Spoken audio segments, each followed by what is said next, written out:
వృధా. అందుకే నేనున్నా మా వాళ్ళు ఆ పక్కన వస్తామంటే ఆ పక్క ఈ పక్క బ్రిడ్జికి గోడలు కట్టారు. తొంగి చూస్తే నీళ్లు పోతా ఉంటే ఆహ్లాదకరంగా నీళ్లు ఉంటే పైన కొండల్లో పచ్చదనం. ఈ పచ్చదనం ఎక్కడా ఉండదు, అది కూడా గుర్తుపెట్టుకోవాలి. ప్రత్యేకమైన పచ్చదనం ఉండే ఏకైక ప్రదేశం మన అమరావతిని. అలాంటి పచ్చదనానికి ఎందుకు ఈ మాట వాడుతున్నానంటే వేరే ప్రాంతాలు ఇంత ఇది రాదు. భూమి సారవంతంగా వచ్చి ఏదైనా కావచ్చు. మేము ఎన్నికల్లో ఒక మాట చెప్పాం, నేను మా మిత్రుడు పవన్ కళ్యాణ్ గారు ఒక మాట చెప్పాం. ఈ రాష్ట్రాన్ని విధ్వంసం చేశారు. ఎన్నికల ముందు పవన్ కళ్యాణ్ గారు కూడా రాజధానికి వస్తే మీ సమస్యలు తెలుసుకోవాలని వస్తే ముళ్ళ కంపలు వేస్తే ముళ్ళ కంపలను కూడా దోసుకొని మీ దగ్గరకు వచ్చిన నాయకుడు పవన్ కళ్యాణ్ గారు. ఈ విధంగా అనేక మంది మనం అందరం కూడా సఫర్ అయ్యాం. ఒకసారి నేను మా మిస్సెస్ వస్తే మా మిస్సెస్ చూసిన తర్వాత చేతిలో ఉండే గాజులు తీసేసి అమరావతికి డొనేట్ చేసే పరిస్థితికి వచ్చారు. ఇలాంటి వాళ్ళు చాలామంది ఒక నిస్వార్థంగా స్ఫూర్తినిచ్చారు. ఈరోజు ఇవన్నీ ఆలోచించిన తర్వాత మీకు ఒకటే చెప్తున్నాను, అమరావతి ఏ విధంగా ఉంటుందనే దానికి ప్రపంచంలో ఎక్కడా లేని సిటీగా ఉండాలంటే నో పోల్స్. ఎక్కడా పోల్సే కనపడవు. ఏ సర్వీస్ కూడా రావాలంటే రోడ్డు కట్ చేసే పనే ఉండదు. నేను హైదరాబాద్ చూసేవాడిని, సెక్రటరియట్ ముందర, అసెంబ్లీ ముందర ఒక ఆయన వచ్చి ఒకసారి రోడ్డు కట్ చేస్తాడు, ఆయన వెళ్ళంగానే ఇంకొక ఆయన వస్తాడు, నేను కరెంటు నీళ్లు తీసుకుపోవాలి, ఆయన కట్ చేస్తాడు, ఇంకొక ఆయన వస్తాడు, మురుగు వస్తూ ఉంది, పైపు లీక్ అయిపోయింది, మళ్ళా రిపేర్ చేయాలి, ఇంకొక ఆయన కట్ చేస్తాడు.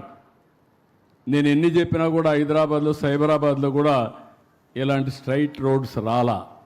నేను ఆ రోజు చెప్పాను, ఇక్కడ ప్రత్యక్ష సాక్షి ఒకరే ఉన్నారు, లక్ష్మీ పారసారథి ఒకటే ఉంది నాతో. ఆ రోజు ఆవిడ ఆ రోజు అర్బన్ డెవలప్మెంట్ అథారిటీ చైర్మన్గా ఎండీగా ఉంటే నేను ఒకరోజు రమ్మని ఒక గిర్ర గీశాను. హైదరాబాద్ చుట్టూరు ఒక గిర్ర గీసి ఇది రాబోయే రోజుల్లో ఔటర్ రింగ్ రోడ్డుగా ఉంటుంది, మీరు ఒకసారి ఫీల్డ్లోకి వెళ్ళండి, ఎక్కడన్నా అడ్డంకులు ఉంటే మెరుగైన ప్రదేశం ఉంటే చూసుకొని ఫైనల్గా తీసుకురండి. ఏ రాజకీయ నాయకుడు చెప్పినా ఏ ఒత్తిడికి లొంగకుండా బెస్ట్ ఓఆర్ఆర్ తయారు చేయమని ఆవిడ ఆదేశాలు ఇస్తే క్లియర్గా తయారు చేసుకొచ్చింది. దాన్ని యాజ్ ఇట్ ఈజ్ నేను అప్రూవ్ చేసి 162 కిలోమీటర్లు హైదరాబాద్కి వడ్డాణం నెక్లెస్ అది. అలాంటి బ్రహ్మాండమైన రోడ్డు ఆ రోజుట్లో 8 lane road with service roads తీసుకొచ్చిన పరిస్థితి. ఇక్కడ మీరు గుర్తుపెట్టుకో, ఎక్కడా పోల్స్ ఉండవు. నెంబర్ 1 ప్రిన్సిపల్, 5 ప్రిన్సిపల్ చెప్తున్నా, మీరు కూడా అసోసియేట్ కావాలి. ఈ రోడ్లో ఎక్కడ కట్టింగ్లు ఉండవు, అన్నీ కూడా డక్ట్స్ పెట్టేశాం, బ్యూటిఫుల్గా తయారు చేశాం.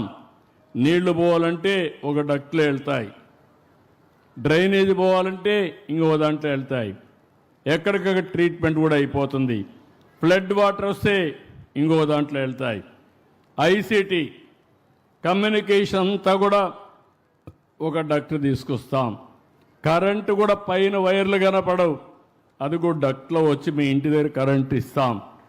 ఏసీ కూడా సెంట్రల్ డిస్ట్రిక్ట్ కూలింగ్ పెట్టాం.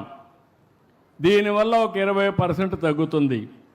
గ్యాస్ కూడా సిలిండర్లు రావు, పిఎన్జి ఉంటుంది, కరెంటుతో వంట చేసుకునే పరిస్థితి వస్తుంది, ఎవ్వరు కూడా అటు ఇటు తిప్పే పరిస్థితి ఉండదు.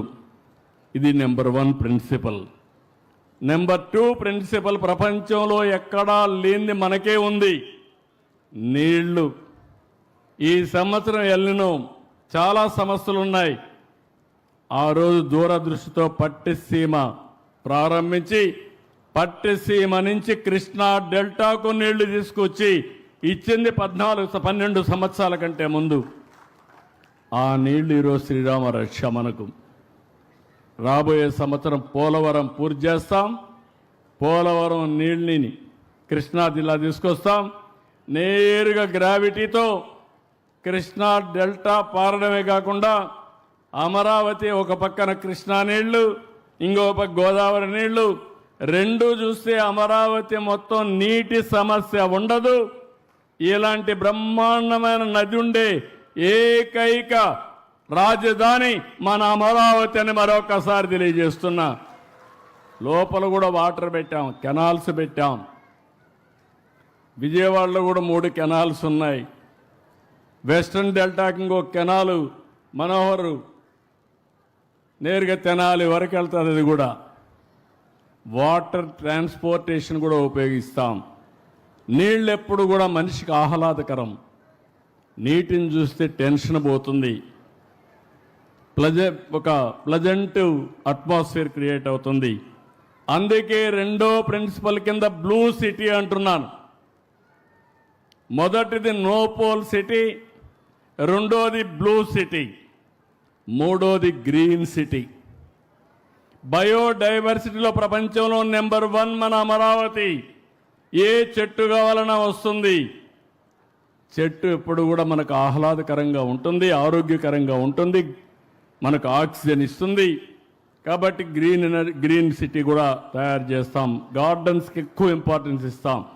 ఇక్కడ మీరు చూసారు, మొన్నటి వరకు చూస్తే ఈ ప్రదేశం ఇంత సుందరంగా ఉండేది కాదు. ఈరోజు చెట్లు పెట్టిన తర్వాత, ఇది చేసిన తర్వాత మనం ఇక్కడికి వస్తానే మన ఊరేనా, నిన్నటి వరకు తిరిగిన కరకట్ట రోడ్డేనా, దాని పక్కనే ఇది వచ్చిందా అని మనకందరికీ ఆశ్చర్యం కలిగే పరిస్థితి. ఈరోజు ఇది చేస్తే నాకు కొంతమంది అంటున్నారు, నిన్నటి వరకు కరకట్ట రోడ్లో పోయి ఎన్నో ఇబ్బందులు పడ్డాం, కొంతమంది చనిపోయాం.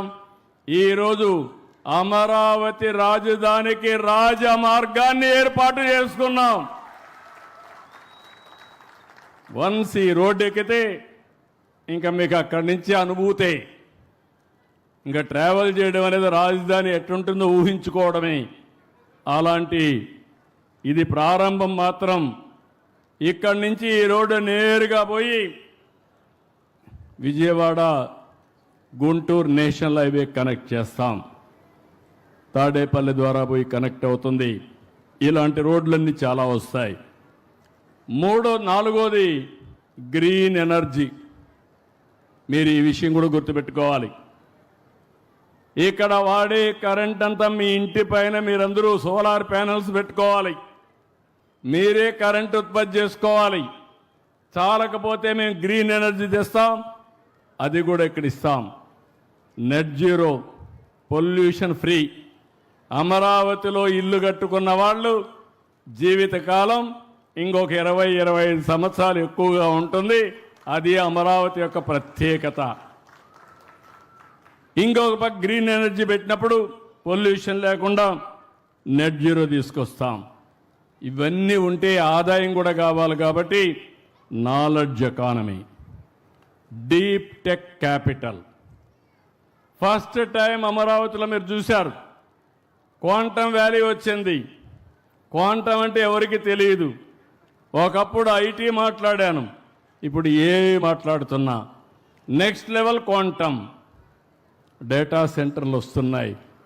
మీరు ఇమాజిన్ చేసుకుంటే శారీరక కష్టపడడం కాదు, మైండ్ ఉపయోగించి, సెల్ ఫోన్ ఉపయోగించి మీరు పనిచేస్తే ఆకాశమే హద్దుగా మనం అభివృద్ధి అయ్యే అవకాశం వస్తుంది. అందుకే ఈ సిటీకి డీప్ టెక్ క్యాపిటల్గా నామకరణం చేయడమే కాకుండా అన్ని యూనివర్సిటీలు ఇక్కడ వస్తాయి. ఎస్ఆర్ఎం వచ్చింది, విట్ వచ్చింది, అమృత్ వచ్చింది, ఎస్ఎల్ఆర్ఐ వచ్చింది. పనులు ప్రారంభించాం. Bits Pilani, one of the most beautiful campus ఇక్కడికే వస్తా ఉంది. పనులు మీరు చూస్తే వెంకటేశ్వర స్వామి దేవాలయం పక్కన, ఈ యొక్క వెస్టర్న్ బైపాస్ పక్కన బ్యూటిఫుల్గా వచ్చే పరిస్థితి వస్తుంది. ఈ 5తో అమరావతి రాజధాని నిజమైన స్ఫూర్తితో ప్రజా రాజధానిగా, దేవతల రాజధాని, ఆ స్ఫూర్తి మీరు ఇవ్వాలి.